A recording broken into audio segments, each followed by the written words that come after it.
परभणीत वसंतराव नाईक मराठवाडा कृषी विद्यापीठामध्ये गंभीर आणि चिंताजनक प्रकार घडलाय।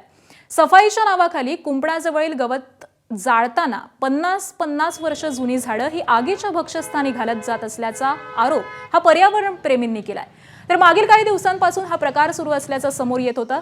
गवताला जाणीवपूर्वक आग लावली जात असल्यामुळे त्याचा फटका हा मोठ्या आणि जुन्या वृक्षांना बसतोय आणि परिणामी अनेक मौल्यवान वृक्ष आगीमध्ये जळून जात आहेत असं निदर्शनास आलंय। जबाबदार अधिकाऱ्यांवरती कठोरात कठोर कारवाई करून अशा प्रकारांना आळा घालावा आणि त्याचबरोबर विद्यापीठ परिसरामधील झाडांचं संरक्षण करावं अशी मागणी आता जोर धरतेय आणि याबाबत कृषी विद्यापीठ प्रशासनानं मात्र मौन बाळगलेलं आहे। आम्ही मागे 27 तारखेला मी जेव्हा वॉकला आलो होतो तेव्हा मला निदर्शनास आले की कृषी विद्यापीठाच्या कर्मचाऱ्यांनी ही आग लावून दिलेली आहे आणि ही आग लावून दिल्यानंतर ह्यांनी कुठल्याही प्रकारे हे मोठे मोठे 50 वर्ष जुनी झाडे वाचतील यांची काळजी घेण्याचा कुठलाही प्रयत्न केलेला आहे आणि ही पहिली घटना नाही आहे। मी जिम्मेदारीने बोलत आहे।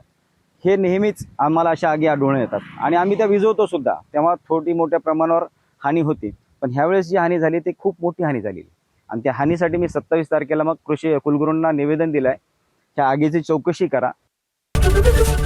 एबीपी माझा, उघडा डोळे बघा नीट।